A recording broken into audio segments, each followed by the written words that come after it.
Welcome to the Endless Entrepreneurs YouTube channel. My name is Luke Henson. I am an eBay, Poshmark, and formerly a Mercari seller. I also sell on Amazon FBA, and I invest in real estate, and I also work full-time in the corporate world. So this is a channel where I document all three of those things. As you can see from the title of this video, I'm going to dive into this was my best month ever as a reseller.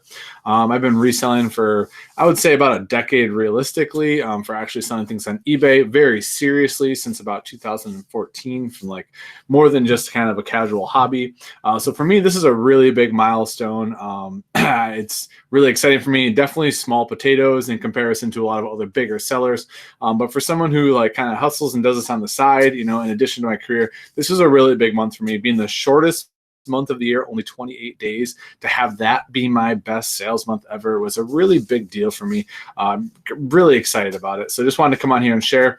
I feel bad that it's been probably like, I think it's 9 or 10 days since I've done a video, but I did get my biggest shipment from my supplier ever last week. Those of you who follow me on Instagram saw I had 7 pallets. I had pre-sold a bunch of it at cost to a bunch of local resellers because I just couldn't handle that much volume all at once. So last week was just crazy, breaking down those pallets, getting all the inventory to everyone, making sure they had what they needed. That's all behind me, so kind of back to business as usual now, as I'll call it. But just want to jump on before March got too far into there, and we're almost done with Q1, and just talk about February, how it was, why I think it was my best month ever, talk about the numbers as they are, talk about the profit, all those things that you guys care about, want to dive into. I don't talk about my numbers a lot anymore. I used to a lot. I don't as much anymore. And I want to see this up front. I primarily don't, just because I don't want it to turn into a comparison game. Reselling is a very individual thing, right? Building a business is an individual thing. You do it in a community, you learn in a community, but you shouldn't be benchmarking off of people you consume content of. You shouldn't be benchmarking off of your peers, right? I'm just going to adjust my camera real quick here. You should be benchmarking off of what's better than what you were doing before. And so that's why I always get hesitant, but every now and then I like to share my numbers to be encouraging and to show people who are part-time, as I would say, like you have a career, you're trying to grow it. I want to show you what is possible to do in that extra time. And so I think there is value to sharing it. I just don't want it to be the centerpiece of my content. I want my content to be helpful and to be, giving value. But anyways, a little bit of a tangent there. Wanted to level set before we jumped in the numbers, just so expectations were really clear. I will dive into, I see the comment there about former Mercari seller. I will dive into that. But yeah, no drama on it. I've kind of given up on the platform temporarily, not long term, but just temporarily as I iron out some other things. So let me dive into the numbers here. I will do Q&A at the end. I'll take any questions you want as we go. But I do want to dive into the numbers. I like to jump and give the value right up front. It's been enough of an intro. So for me, as a reseller, someone who sells 99.9% apparel. I buy and sell liquidation now. I don't really thrift it all anymore. I actually just sold off all the rest of my used inventory, which I'll dive into in a little bit. I sold $9,754, I think it was, on eBay. And let me share my screen here quick with you guys. All right. Hold on. No, 9703, sorry. Let me make sure that I can do this. It's been a while. Screen share. Yes. All right. So you can see my screen now right here. So for a 28-day period, you can see I was up 37.2% over the same 28-day period prior. If you look, I posted on Instagram a little while ago. I'm up like almost 100% from last year this time, which just goes to show like April of last year is when I really made the plunge to start scaling and hiring help and doing things and kind of get out of my comfort zone. For a 28-day month, this is basically on pace for a 30-day month to be over 10K on eBay. It's not the only platform I sell on, but for me, this is a big milestone. To fulfill $10,000 worth of orders is, to me, I'm just very proud of it. It's taken me a while to get here. I've hit 775, I've hit 7.5K several times over my reselling career. I just have never really broke through that wall. And so to really break through that and bust through and get to here, I know it's kind of small compared to a lot of other bigger sellers, but for me, it's a big deal. And so I just wanted to kind of share that and show that and celebrate that. In addition to this, I sold just under $3,000 on Poshmark. So really is about a $12,000 a month for me as a reseller, which is a pretty big deal. Impacts my business is a big deal. Personally, it's a big deal. Having a career and having that extra income coming in is a big deal. Granted, obviously 12,000 is not profit. I just finished in my P&L through February. I'm at like a 33% net profit on that 12,000. So, not super amazing, but it's an extra about $4,000 in my pocket, cash flow positive. For putting in the effort I'm in, I'm very happy with that. Like that's I'm good with that, and that includes investing a ton back into my business. So those are some pretty big numbers for me. Now the profitability has been creeping up month over month. So just to give some context to those numbers.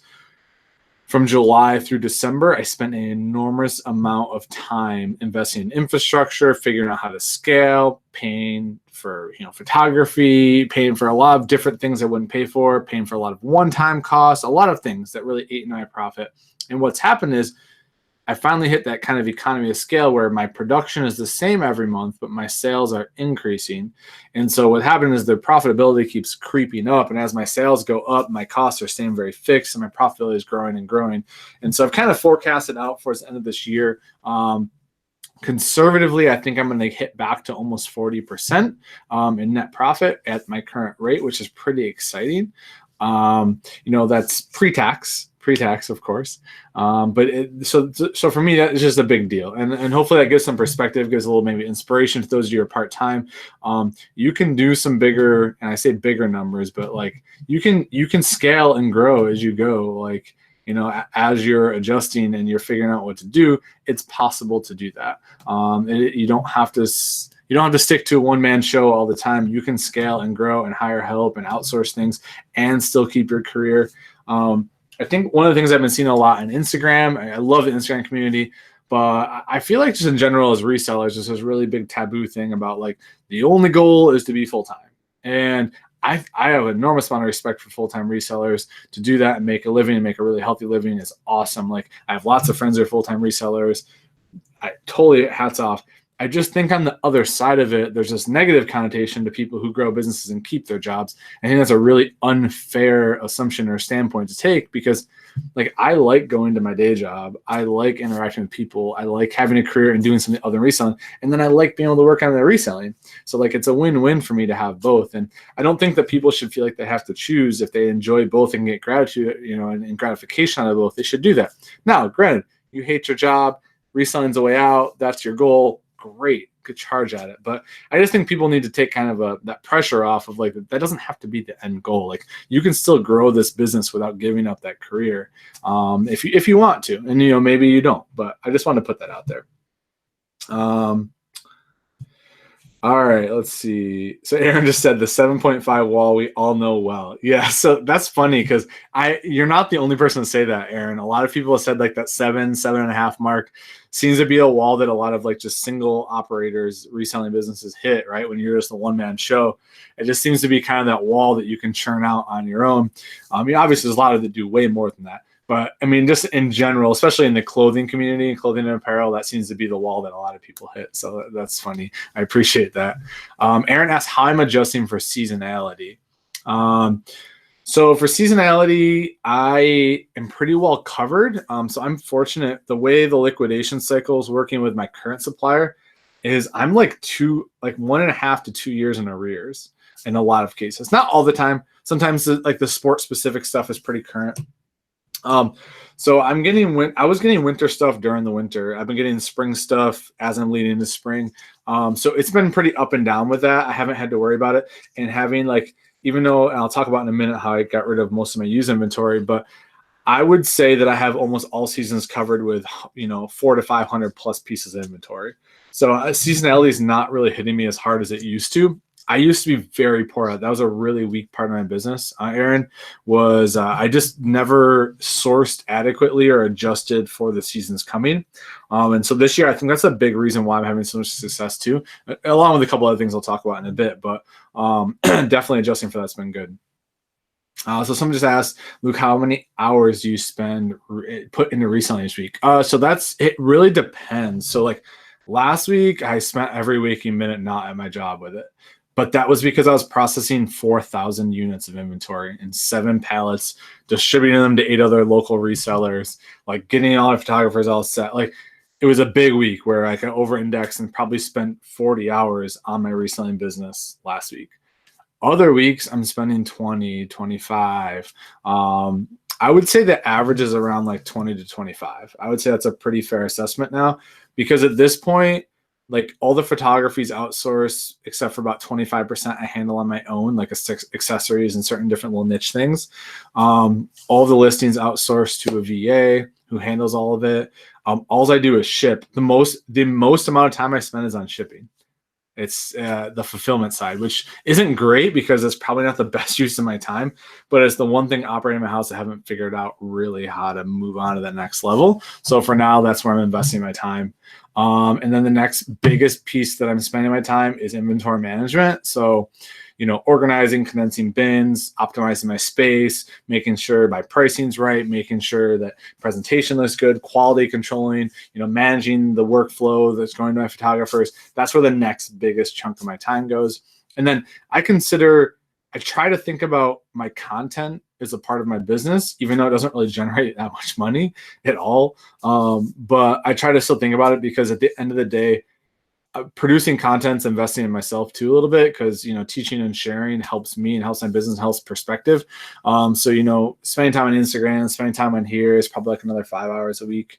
Some of that I count as kind of leisure, but so I would say between 20 and 30 hours a week is probably average. And then when I get a big shipment in like last week, it's kind of all consuming. It's like work in that, which Shannon wants to kill me usually, which is a fair thing.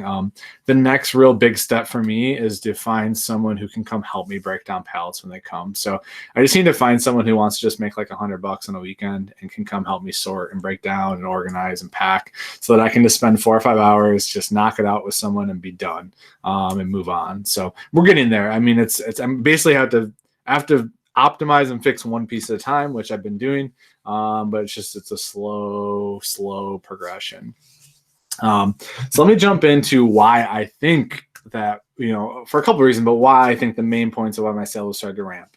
So I'm going to say one is consistency. And, this is kind of a point that's belabored all the time with all the resellers and all the content out there, I'm sure, right? But I have it set up now where pretty much, there's some exceptions where I have some stoppage in workflow, but on average, I'm listing 30 new items a day.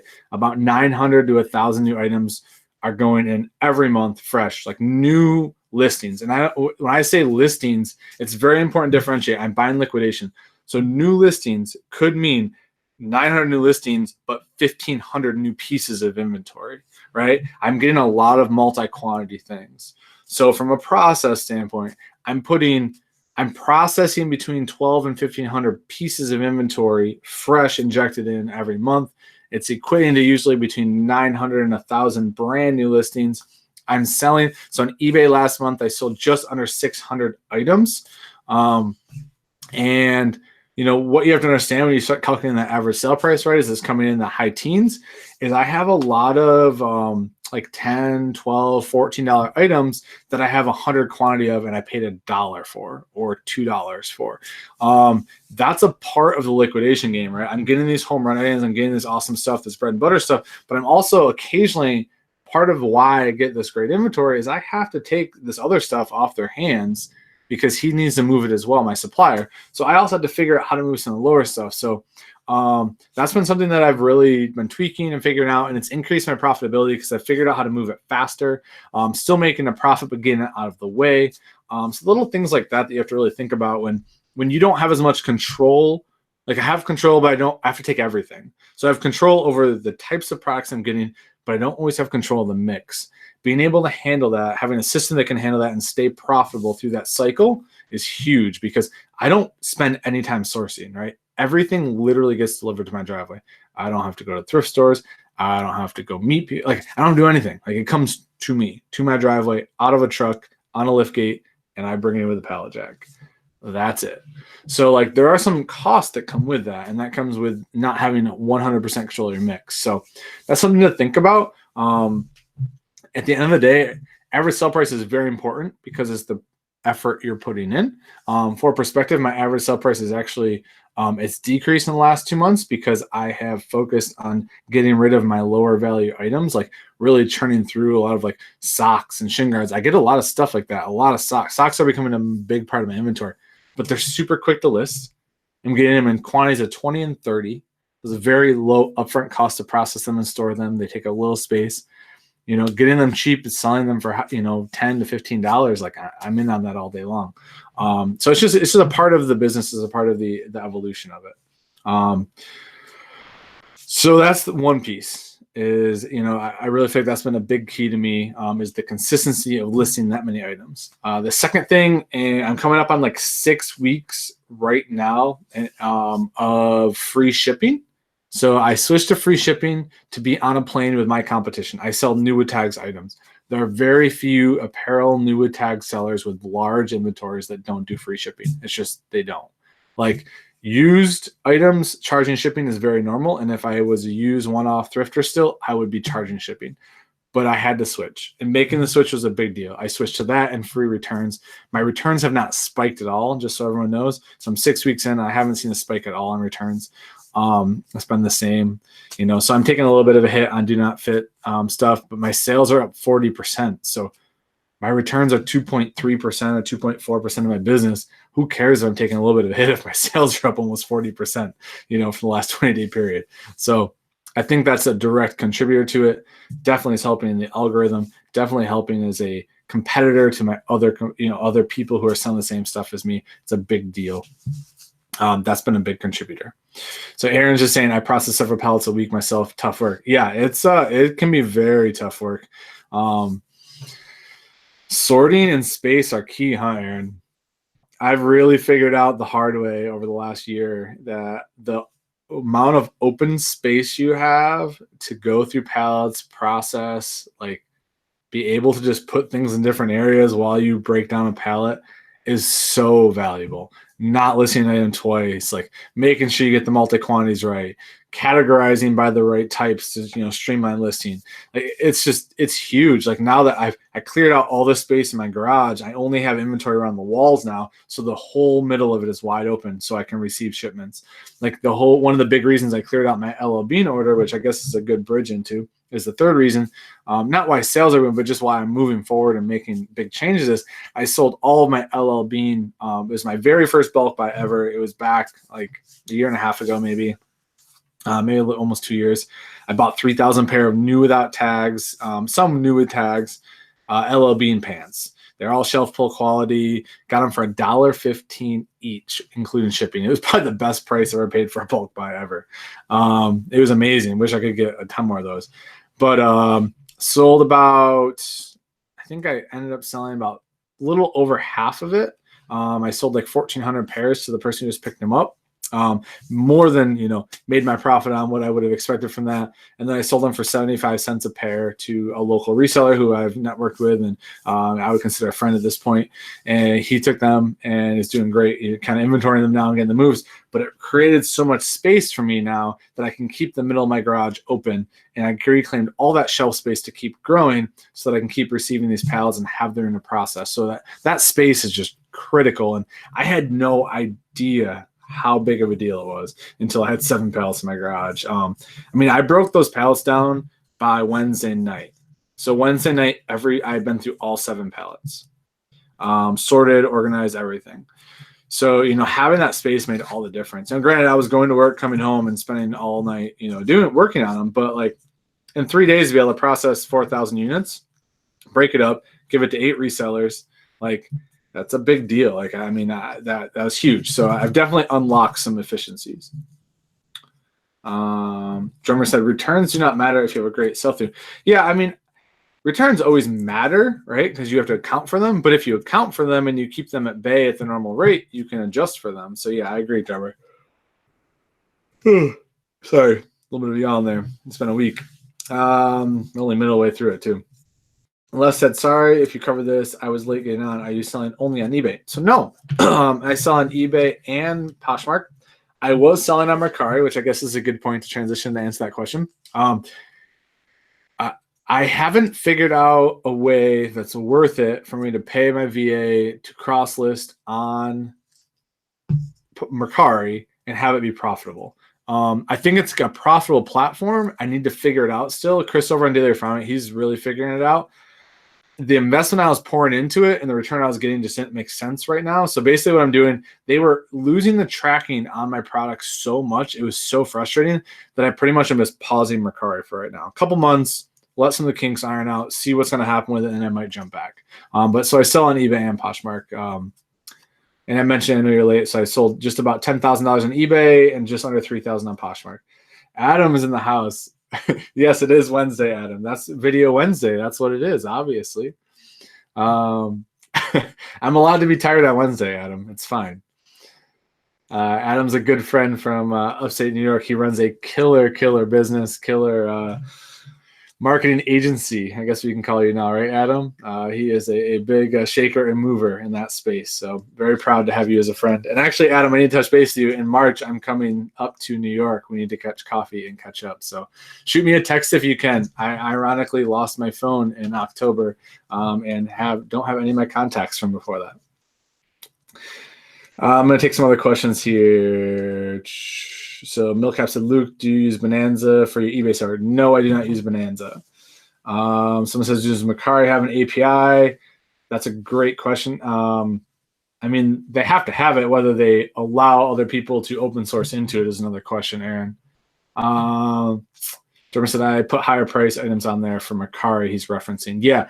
So Mercari, it was so frustrating. Like, I was selling probably like 10 items a week on there, maybe a little less. But it was like every item I would ship it and the tracking wouldn't update until the buyer received it. And so every day I spent time convincing a customer that their product was shipped 4 days ago and it'll be there any day. And it just was taking so much, like I just couldn't deal with it. It was so frustrating. There was no ROI worth enough to deal with that. So I'm just not doing that right now. I mean, I will eventually get back to it because I think it's going to be a viable platform, but they got to figure that crap out. Like, it's just so hard to operate as a seller in that environment. I think it was because I do pickups. I have the USPS comes and picks up all of my packages, so they don't get scanned till later at night. And I don't know if it's because they're first class on Mercari that like they're getting deprioritized, or like I have no idea. But it was absolutely ridiculous. And I don't have time to go to the post office and be like, hey, scan all my stuff, and then I'll leave. Like, I'm not gonna wait in line. I'm not gonna print a scan sheet. And like, I'm not gonna do that. Like, here are my packages. You pick them up. They scan that night. That should all that be is necessary. I shouldn't have to do more than that. And they're just, if there was upside on the table to deal with it, I would. I just don't think there's a lot of upside there right now. So someone just said, such an inspiration, you hustle hard. I appreciate those kind words. He said, how do you research on what to sell on Poshmark? So I don't research on Poshmark. So I'm not that savvy, I guess. I don't want to take too much credit there. Basically everything I source to sell on eBay, I cross-list on Poshmark. So everything is listed on both platforms moving forward. That delineation was drawn probably late last year. Obviously my Poshmark inventory hasn't caught up to my eBay inventory because I'm not cross-listing old inventory. But moving forward, everything just gets listed on both. So Milcap said that Bonanza scrapes all your eBay listings and puts them on their site. Okay. Zero link for cross listing, then ends items on eBay when it sells. That's cool. I'll have to check it out. Drummer said I shipped through Pirate Bay. Luke, no issues. Yeah, Pirate Bay, big hack. Especially if you sell anything over £1 or you don't use flat rate envelopes, like you sell a lot of shoes and stuff. It's definitely the way to go for selling heavier things in boxes like that. So someone said Bonanza and platforms. So one of the big moves I'm making, if you saw on Instagram, I posted today, I'm going to be posting, I'm going to be using Shopify. So a big reason why I've been getting rid of a lot of my used inventory is I'm going to make a move to a branded store front on the web that I control. And I'm going to use Shopify for that. Working on the branding right now. Because I'm doing all new with tag stuff, it's recognizable brands. It's at a discount. There's a big value prop there. I want to control distribution wherever I can and have that extra eyes on platforms. I want to be able to run Instagram ads, Facebook ads. I want to control the distribution of those products whenever possible, get them in front of the right audiences, increase my sell-through, and sell on eBay, Poshmark, and all those sites I'm used to selling on at the same time. So I'm still researching right now, still figuring out how the workflow is going to work on my VA, still figuring out all the logistics of it. I have lots of ideas, There's a push from Shopify into eBay that works. There is definitely a delay I guess there's a delay from the eBay API back into Shopify when items sell, which is definitely an issue. So I need to research how to handle that. You also, it sounds good, Adam. We definitely will talk. I'll be looking forward. Make sure you text me because I have no way to get a hold of you otherwise. But yeah, the API apparently is lagging a little bit, and they also don't allow you to put best offer, which I do best offer now. I've been waiting for the right time to stop doing best offer. I'm not sure when that is. I'm still focusing a ton on sell-through right now. Like I said, I'm selling pretty much like last month. I sold about 700 items almost. Now that I started doing the numbers, it was kind of surprising. I didn't think I was selling that many items because of all the different socks and little things I was selling in bundles. New listings are between 9 and 1,100, like I was saying. Now, not new inventory, but new listings. So a lot of these items where I'm selling 700, it's not 700 new listings are disappearing. It's I'm selling a lot of multi-quantity stuff. So it's probably like a ratio. I need to do some more research on it and really look at my numbers. But my guess is that I'm selling about 500 probably SKUs a month, and I'm listing about 1,000. So I'm still at that 2-to-1 ratio. What I'd like to do is get to 700 SKUs and 1,000 listings. I think that sell-through would be amazing. I'm really pushing for that. And I think that Shopify and tweaking some things, I'm going to be experimenting with 3D sellers. Thanks to Prince Patel has some fantastic content out there. I'm going to be picking his brain here shortly and DMing him and just kind of really testing that out. But there's just a lot of ways to really increase your sell-through. One of the real big unlocks I've kind of settled into now that I sell new with tags, I'm dealing with a situation where I have to take all the volume that comes my way. I don't have choices anymore. I can't just, I have plans list, I'm not going to source. That's not an option anymore. So sell-through is becoming a very important thing to me, right? The way, how fast I process, still getting a return on my item, still keeping my list, my VA busy, still keeping my photographers busy, still being able to fulfill the orders. All this juggling is becoming a very important puzzle, and increasing sell-through is a really big piece. So it'll just be interesting. I'm really playing around with those tools and figuring out what the right system is because it really matters. It matters a lot. I've been rambling a lot. I want to take more questions. So drop all the questions you have in there right now. I'm going to address a couple other things that I've done with moving my used inventory, why it's been a benefit, etc. But I really want to take more questions, do some Q&A before I wrap up here. I haven't done a video in quite a while. Got a couple in the pipeline to put out. I put out that pallet unboxing. I know I need to get better about content. It's just tough. When I get these big shipments, it's my whole life until they're reorganized and put together. So my wife gave me kudos the other day and said that she was impressed that this last shipment didn't take over the house or our life. So I'm making progress. It's a big compliment from her. So moving my used inventory. So aside from the Shopify thing, one of the big things was I wanted to really start branding around new tag stuff. I want to start thrifting again somehow, even if it's just once a week for an hour, here or there.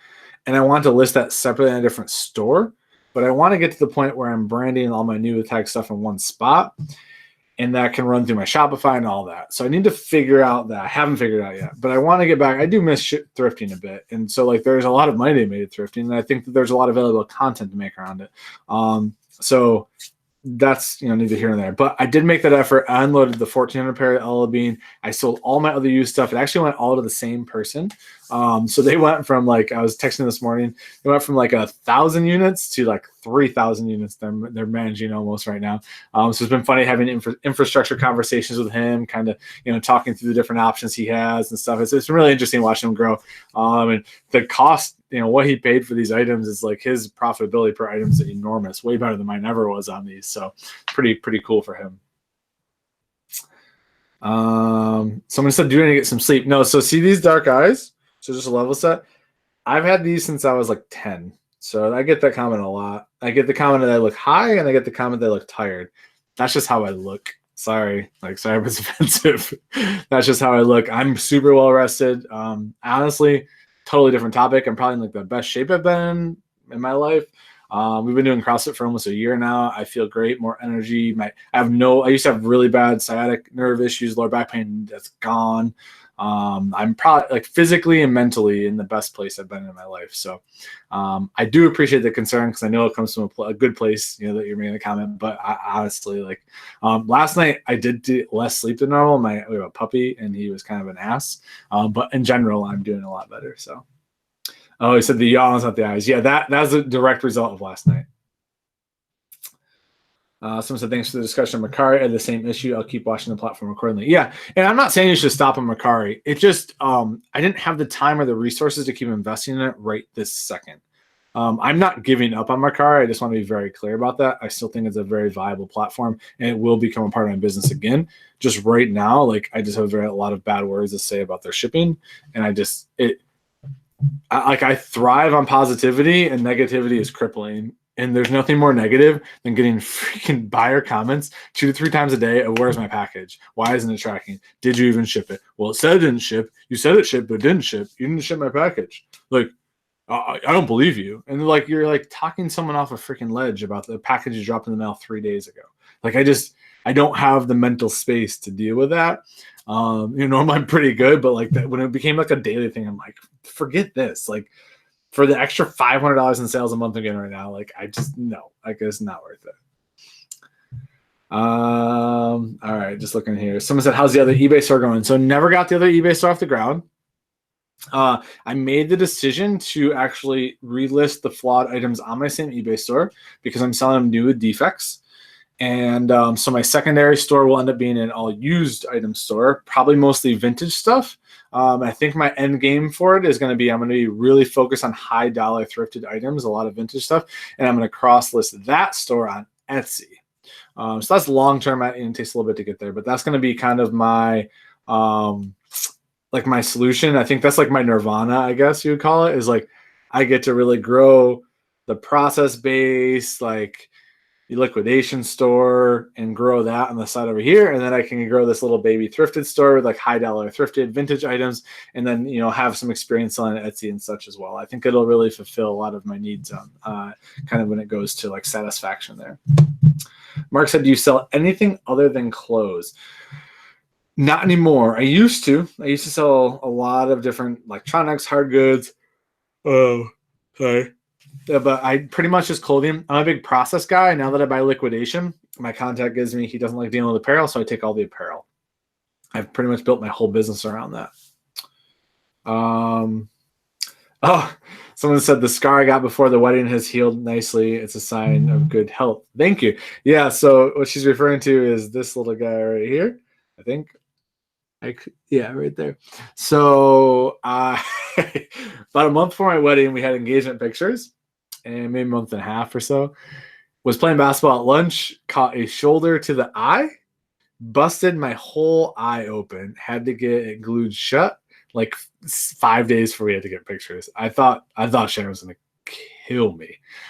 She pretty much did, but I survived it. We put some makeup on it. We got through the photos. It wasn't a big deal, but yeah, it's healed pretty good. Thank you for noticing. I appreciate it. Samuel said, any advice for newbies buying bulk and where? So this is a question. So first I give the tip of, I get a ton of DMs of who's your supplier? Who do you buy from? Like, I'm never going to answer that. Like, it's, I guess, nice try. You have to realize that bulk buying is about relationships, right?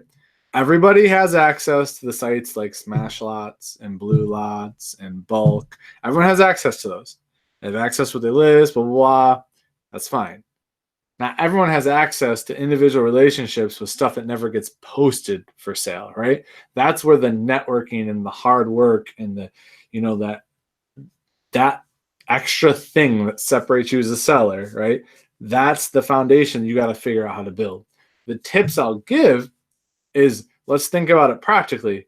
There are liquidation companies everywhere in the country, everywhere, all over, selling all sorts of different liquidation. Just because a liquidation company primarily sells stuff you don't sell doesn't mean they don't get the stuff that you sell. It could just mean it's not worth their time to deal with. So what I tell everyone is message all liquidation companies you can find, telling them what you sell, what quantities you're looking for, and if there's a way you can help them out, and you may find a relationship where you can help someone. That's what happened to me. So Also, Drummer just said, check your Facebook marketplace for Craigslist and bulk purchase. Another great way. Very good way. That's actually how I got into bulk buying. Aaron said, do you like the potential eBay updates and also about eBay Open? I'm glad you brought that up. I was going to do a separate video on the spring seller update, but there wasn't enough content to do a full video about. I am very excited about it. The thing, you guys are going to laugh. You know what the thing I'm most excited about is that they got rid of freaking stupid 30-day and 15-day fixed listings and all this crap. Like, I'm so happy they went to good to cancel. Like, it's just good to cancel. That's what it is. And there's a couple of reasons. So the main one, the fact that they're going to good till canceled as their duration period, and then there's auctions, either or, means they're moving towards simplicity. Any move that eBay makes towards simplifying the selling process, I am hugely in favor of, right? Like, it's just another small step towards simplifying and catching up. So I'm a big fan of that piece. And then from like the really petty, like produced content piece, I'm so happy to not ever have to listen to another person again tell me about how I'm losing out on search algorithm because I use good till canceled and I don't do 30-day and sell similar and refresh it and get new ID. Like, I'm so tired of that. Like, it's probably true. I'm just so tired of people telling me that. And this is just like a petty thing. Like, I don't care. Like, I do good till canceled. That's how businesses operate. I do good till canceled. That's what I do. That's what people do. You list something, you manage the listing, and then you sell it. And if you don't sell it, you manage it so you can sell it. Like, that's it. Like, this whole like, So anyways, I'm very happy about that. End rant. That's just my little thing. I'm pumped that they're moving towards simplicity. Samson, Luke, will you meet your $100,000 sales goal this year? I mean, I hope so. So right now I'm basically a quarter of the way there, almost a quarter of the way there, 2 months in. So I think that I'll hit it. And I think that I'll keep growing. My goal this year is $250,000. I think that I can hit 250. I think that's very attainable with the model I've set up, the infrastructure I set up. I think it's a very realistic goal, is to hit 250,000. So we'll see. I think no matter what, I should more than surpass the $100,000 goal, but I really hope that I hit the 250 and hope they get up there. I hope I at least hit 200. It's hard to tell, right? Like, I could lose my supplier tomorrow and have to completely change my business. Who knows? But if things remain constant as far as like my supply and the approach and editing, I think that's very attainable. Drummer said, I agree, Luke. They need to do the Poshmark shipping model next. Yeah, I don't know that eBay's ever going to get there on that. And the only reason I think that they're not going to get there is that you can sell anything on eBay. There isn't another marketplace like it. Like, there just isn't. Like, Amazon's a better marketplace, but it's not the same marketplace.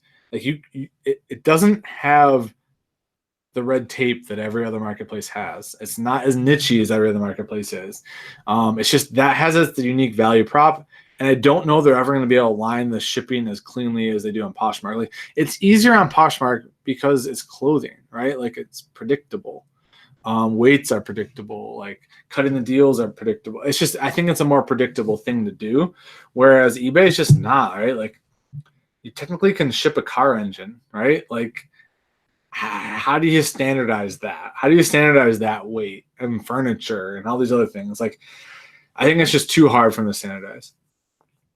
Les just said, do you ever turn down a pallet or are you taking everything you can get? It's a really good question. So kind of going back to how I found my supplier. And, I've said this a couple times on my channel, but, basically my supplier gets apparel from the store he has a contract with. The majority of the product he gets is not apparel, which is the bulk of his business. And then he resells it or flips it to other resellers. But he hates dealing with apparel. So my value prop that I did to lock him up was I said, if you hate dealing with it and you hate moving it and you hate describing it and you hate dealing with the buyers, how about I just take it all, but you keep my price low? Low relative to what he was saying, basically. And he said, fine.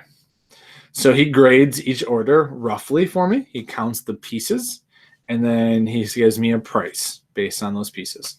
Most of the time, I just take it at face value, even though I know I could probably negotiate a little lower because I don't want to rock the boat right now because it's such good stuff. Like I'm getting new tags, Under Armour, Columbia, Nike, North Face. Like, it's just not an easy thing to come across. So I don't want to rock the boat. I don't want to squabble over 50 cents extra or $1 extra per unit when I can lock up the steady supply and get everything. Now, that also means that when they liquidate all their soccer crap, their Umbro socks and shin guards and everything else, I have to take that too. When they get their dead stock misprints of championship games, I have to figure out a way to move that.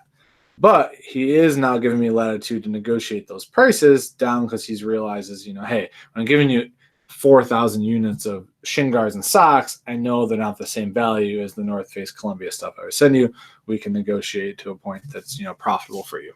So that's why, I didn't argue early on so I could get to this point to have a little more leverage and be able to really, drive a conversation.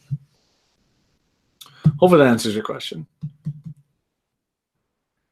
I got 6 minutes left and I'm going to wrap up. I will take a few more questions if anyone has them.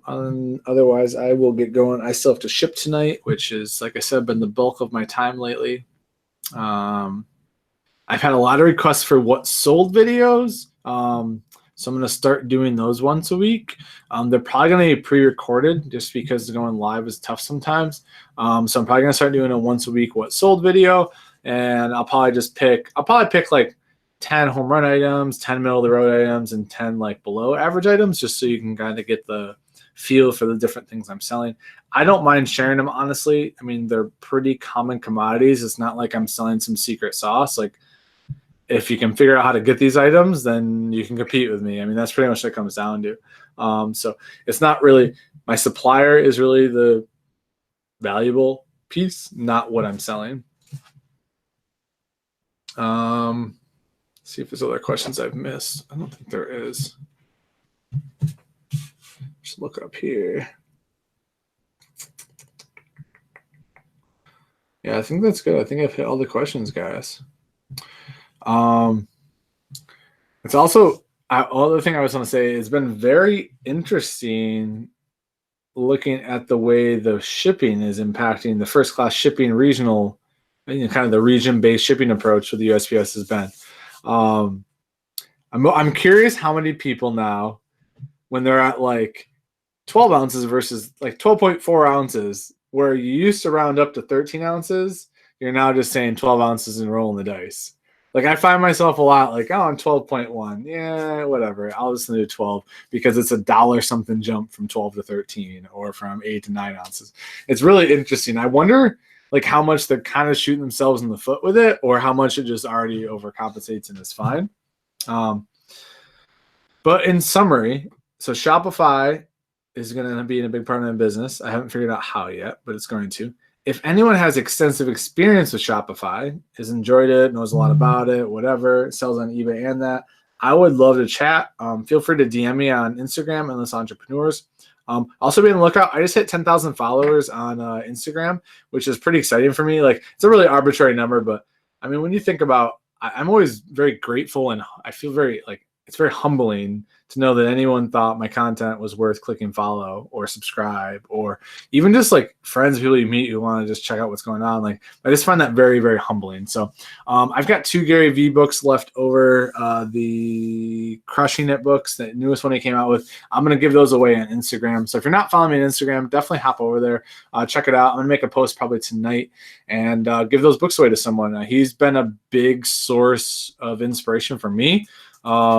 I definitely model a lot of what I do after what he does. Although it's a different business, it's the same principles, and he's really impacted the way I view and do things. So anytime I can pass on some of his knowledge to someone else and hopefully to help them, I am all about that. So I'll be giving away 2 books. Hop over to Instagram. And also, if you're not subscribed to my YouTube channel and you did enjoy this content and my rambling and everything else, please hit the subscribe to let you know when I bring other content.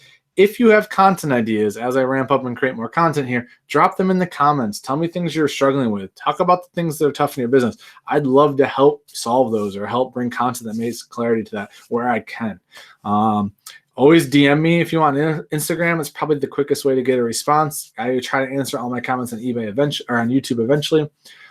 If you message me on eBay, by the way, some people have started to do that. I'm not going to answer you. This is not the right forum for it. Like, you have Instagram, you have here. Like, I would love to communicate with any of you, but just like eBay is just not the right place for it. So, thank you so much for watching. Hit that like button or dislike button if you didn't like the content, and leave some comments. I would appreciate it. Have an awesome night, everyone. See you guys.